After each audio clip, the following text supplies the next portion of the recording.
नमस्कार मित्रों, आज हम आपके साथ एक कहानी शेयर करने वाले हैं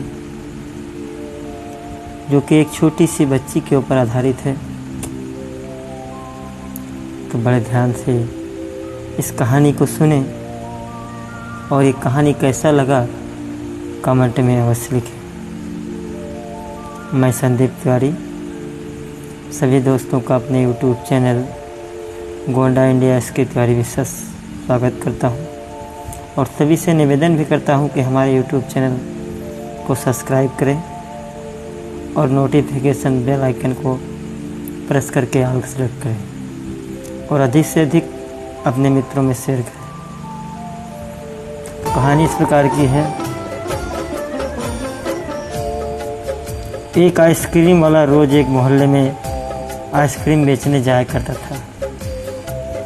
उस कॉलोनी में सारे पैसे वाले लोग रहा करते, लेकिन वहाँ पर एक परिवार ऐसा भी था जो आर्थिक तंगी से गुजर रहा था। उनके एक 4 साल का बेटा था जो हर दिन खिड़की से उस आइसक्रीम वाले को अपनी ललचाई नज़रों से देखा करता था। आइसक्रीम वाला भी उसे पहचानने लगा था, लेकिन कभी वो लड़का घर से बाहर नहीं आया आइसक्रीम खाने के लिए। एक दिन उस आइसक्रीम वाले का मन नहीं माना तो वो खिड़की के पास जाकर उस बच्चे से बोला, बेटा क्या आपको आइसक्रीम अच्छी नहीं लगती? आप कभी आइसक्रीम खरीदने नहीं आते? उस 4 साल के मासूम बच्चे ने बड़े मासूमियत से कहा, मुझे आइसक्रीम बहुत पसंद है, पर माँ के पास पैसे नहीं हैं।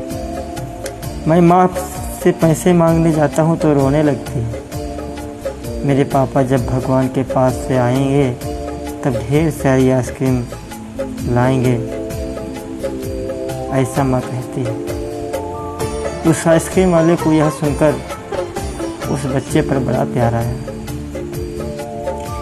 उसने कहा, बेटा तुम मुझसे रोज़ आइसक्रीम ले लिया करो, मुझे तुमसे पैसे नहीं चाहिए। वो बच्चा बहुत समझदार निकला, बहुत सहज भाव से बोला, अंकल नहीं ले सकता। माँ ने कहा है कि किसी से मुफ्त में कुछ लेना गंदी बात है, इसलिए मैं कुछ दिए बिना आइसक्रीम नहीं ले सकता। वो आइसक्रीम वाला बच्चे के मुंह से इतनी गहरी बात सुनकर आश्चर्यचकित रह गया। फिर उसने कहा, तुम मुझे आइसक्रीम के बदले में एक रोज पप्पी दे देगा।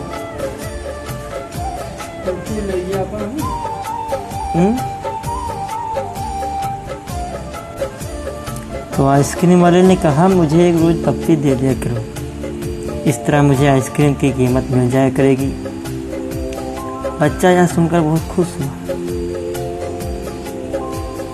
और दौड़कर घर से बाहर आया। आइसक्रीम वाले ने उसे एक आइसक्रीम दी और बदले में उस बच्चे ने उस आइसक्रीम वालों के गालों पर एक पप्पी दी और खुश होकर घर के अंदर भाग गया। अब तो रोज़ का यही सिलसिला हो गया। वो आइसक्रीम वाला रोज़ आता और एक पप्पी के बदले उस बच्चे के वो आइसक्रीम दे देता। करीब 1 महीना तक यही चलता रहा, लेकिन उसके बाद उस बच्चे ने अचानक से आना बंद कर दिया। अब वो खिड़की पर भी नजर नहीं आता।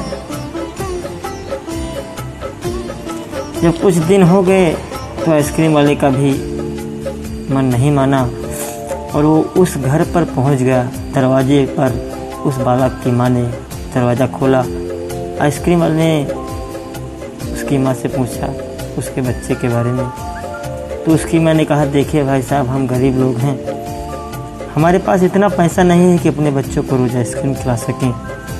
आप उसे रोज़ मुफ्त में आइसक्रीम खिलाते रहे। जिस दिन मुझे ये बात पता चली तो मुझे बहुत शर्मिंदगी हुई। आप एक अच्छे इंसान हैं, लेकिन मैं अपने बेटे को मुफ्त में आइसक्रीम खाने नहीं दे सकती। बच्चे की माँ की बात सुनकर उस आइसक्रीम वाले ने जो उत्तर दिया, बहन जी बहन जी, कौन कहता है कि मैं उसे मुफ्त में आइसक्रीम खिलाता हूँ? मैं इतना दयालु या उपकार करने वाला नहीं हूँ। मैं व्यापार करता हूँ और आपके बेटे से जो मिला है वो उस आइसक्रीम की कीमत से अधिक मूल्यवान है और कम मूल्य की वस्तु का अधिक मूल्य वसूल करना ही व्यापार है। एक बच्चे का निश्चल प्रेम पा लेना सोने चांदी के सिक्के पा लेने से कहीं अधिक है। आपने बेटे को बहुत अच्छे संस्कार दिए हैं, लेकिन आपसे पूछता हूँ, क्या प्रेम का कोई मूल्य नहीं होता? उसकी एक पप्पी पाकर मेरा सारा दिन बहुत ही अच्छा गुजरता है। मेरी अपनी कोई औलाद नहीं है, बीवी मर गई, बूढ़ी माँ के लिए एक धंधा करता हूँ। अगर आपको एतराज़ है तो रहने दो, अब इस गली में कभी नहीं आऊँगा। उस आइसक्रीम वाले के अर्थपूर्ण और प्रेमपूर्ण शब्द सुनकर बालक की माँ की आंखें भीग गईं। उन्होंने बालक को पुकारा तो वो दौड़ कर आ गया। माँ का इशारा पाते ही बालक दौड़कर आइसक्रीम वाले ने बालक को गोद में उठा लिया और बाहर जाते हुए कहने लगा, तुम्हारे लिए आज चॉकलेट आइसक्रीम लाया हूँ, मुझे बहुत पसंद है ना? बच्चा उत्साह से बोला, हाँ बहुत। और बालक की माँ खुशी से रो पड़ी। तो प्रेम कीजिए। प्रेम सबसे ज़्यादा, प्रेम की कोई मोल नहीं है, अनमोल है। इसी के साथ इस कथा का अंत हुआ। कथा कैसे लगी, कहानी कैसी लगी, ज़रूर बताइएगा। जय श्री राम।